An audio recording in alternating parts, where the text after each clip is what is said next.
As founder of the American Birth Control League, which later became Planned Parenthood, Margaret Sanger was no doubt a controversial figure with disturbing views on eugenics, race, and population control.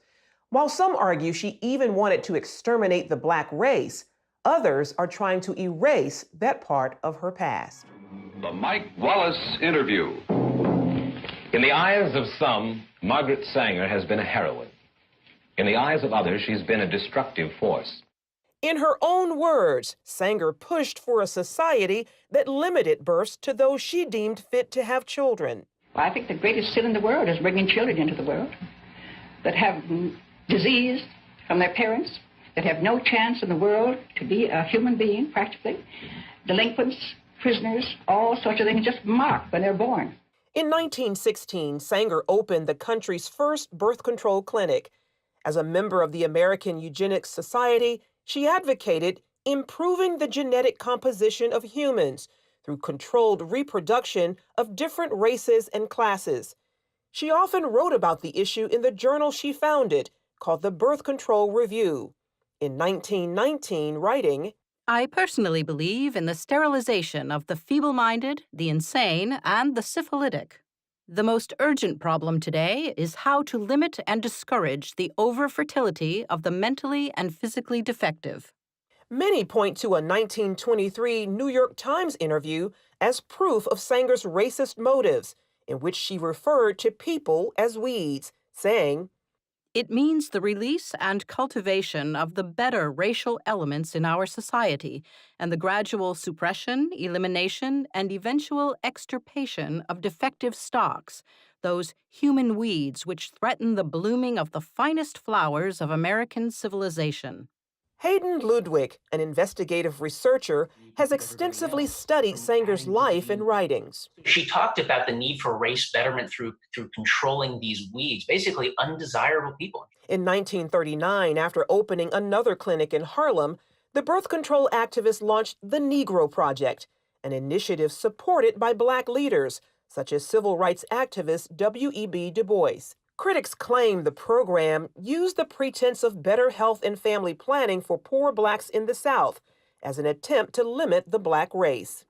Ludwig says some on the left grapple with Sanger's past and how to interpret her legacy. They know when she writes about human weeds, they know that it's repulsive. They know it's disgusting. The left will never abandon Margaret Sanger because if they do, she's the foundation of so many of their views. Sanger once shared her vision for a preferred race at a women's branch of the Ku Klux Klan, writing in her autobiography, Always, to me, any aroused group was a good group. Despite those views, liberals praise Sanger's work while ignoring her history. I admire Margaret Sanger enormously. Her courage, her tenacity, her vision. I am really in awe of her. Ryan Baumberger, founder of the Radiance Foundation, says abortion proponents are working to clean up Sanger's past and what she stood for. They have to reinvent her every time they talk about her in order to justify their celebration of her. Former Planned Parenthood director Abby Johnson says those inside the abortion industry are trained to overlook Sanger's racist views. They give you an answer like, well, I mean, yes, Margaret Sanger was a racist, but everybody was a racist back then. You accept it because she is your hero. And she has to be your hero. You cannot question Planned Parenthood. In 1997, Stephen Mosher of the Population Research Institute wrote about the push to repackage Margaret Sanger in the Wall Street Journal. The reason I call it the repackaging of Margaret Sanger is because after the Nazi regime destroyed the legitimacy of eugenics forever, they then went back and said, oh, she was just an early feminist. She was just an early supporter of family planning. No, she wasn't. Now, she was a supporter of giving IQ tests to people. She was in favor of using those IQ tests to determine who should be sterilized and who should have children. In a response titled The Demonization of Margaret Sanger, Alexander Sanger, her grandson and president of Planned Parenthood at the time, called Mosher's editorial unfair. In the same piece, Esther Katz, director of NYU's Margaret Sanger Papers Project, claimed evidence revealing Sanger did not rationalize her support for birth control on racist grounds, that she never advocated genocidal policies aimed at racial, ethnic, or religious groups, and that she, in fact, believed access to birth control would benefit, not eliminate minority populations. Dr. Katz turned down our request for an interview, although in this article, the editor as public authority interpreting Margaret Sanger, she wrote, by our current highly sensitized standards, some of her attitudes and statements can be construed as racist, elitist, ethnocentric, and not politically correct. In 1942, Margaret Sanger's American Birth Control League became Planned Parenthood, which has moved to fulfill its founders' goals, helped greatly by the Supreme Court decision in Roe v. Wade. Under the veil of secrecy and deception, 60+ million babies have not been born because they were aborted legally since '73. 1/3 of that population belong to the African American community. A frightening and telling number given blacks make up only 13% of the U.S. population. Dan Gaynor of the Media Research Center says that Sanger's true mission remains alive and well throughout today's abortion industry. Look at the maps. See where the abortion facilities are. They are near places where people are marginalized, people are poor, people are minority, and that's their target market. Generation after generation, we have built a better world for our daughters. Because of allies in the media and academia, Gaynor also points out how speech from conservatives and others about Sanger's past, Planned Parenthood practices, and abortion is often classified as hate speech. There is nothing as close to a sacrament in the media as abortion. It is a holy writ that abortion is protected. And anybody who comes out against it, any organization, any business, anybody, the media swarm. So does social media. Facebook's new oversight board, and this is really concerning, has 4 co-chairs. And they're going to be the appeals board for content. Well, one of the 4 oversight board is on the board of an pro-abortion group. There's no pro-lifers. They're not there. The problem also exists on many college campuses. I remember at Harvard, they laughed when I was talking about the history of eugenics. And they said, that doesn't matter. Planned Parenthood is not like it was during Margaret Sanger's days. Those who oppose her views say not true and are committed to exposing her past for future generations. Charlene Aaron, CBN News. Well, keep in mind this is a serious matter. You're trying to revise history to suit a political agenda and suit a political argument. The source of that story, curiously, is a group called NewsGuard, and they're self-appointed watchdogs of news organizations, and obviously coming from the left. CBN News had published a series of articles on Alveda King and had quoted her accurately, saying that Margaret Sanger thought that black people were human weeds.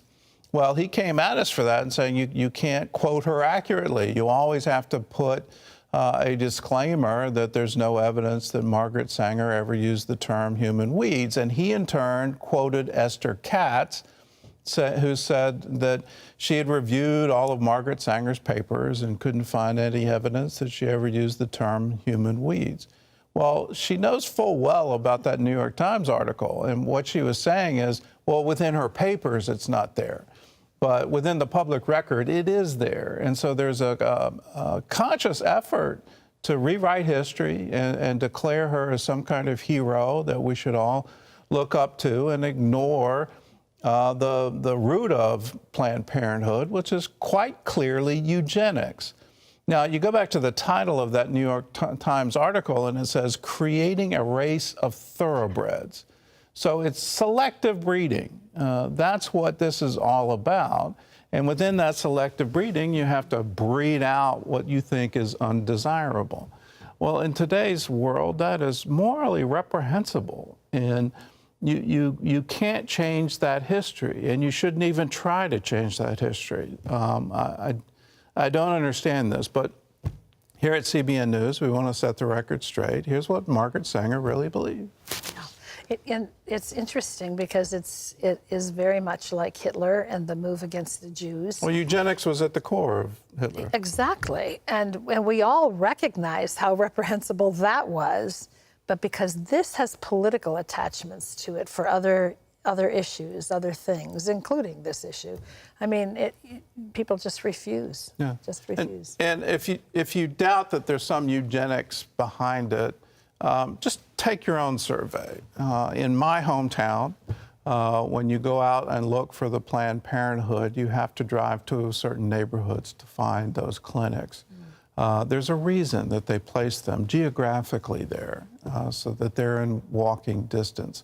Do that same test in your hometown, and then take a look at, well, where do they geographically locate these clinics? And then you've got to start asking the question, why?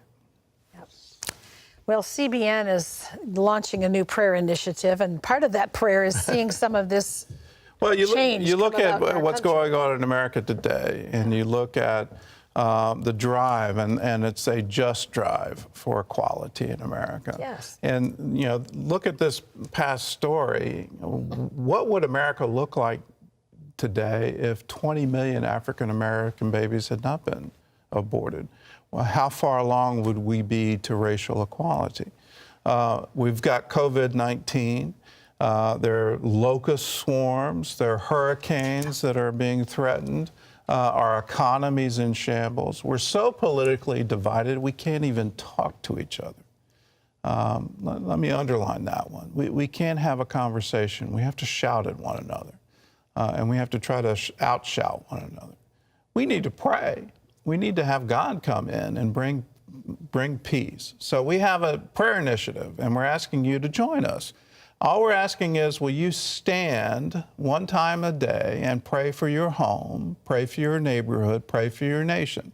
You can do that in total isolation. You can stand in a closet in your house. You can stand in your driveway. You can stand on your front porch, your back porch. You can stand in any room you want to. You can walk your neighborhood and stand there. You pick the place, but we're asking you to commit to pray daily. Pray for unity, pray for America, pray for the world. So, as a 700 Club interactive viewer, you may have already received a mailing inviting you to join with us. And so, all you have to do is mail in your response, or if you didn't get the mailing, call us, 1-800-700-7000, or you can go to our website, cbn.com/standandpray. Or you can even text us, pray, text that word pray to 71777. And you'll be community. Well, we've got a wonderful world, a map of America showing all the different states and how many people have registered to pray. And we want to show we're praying.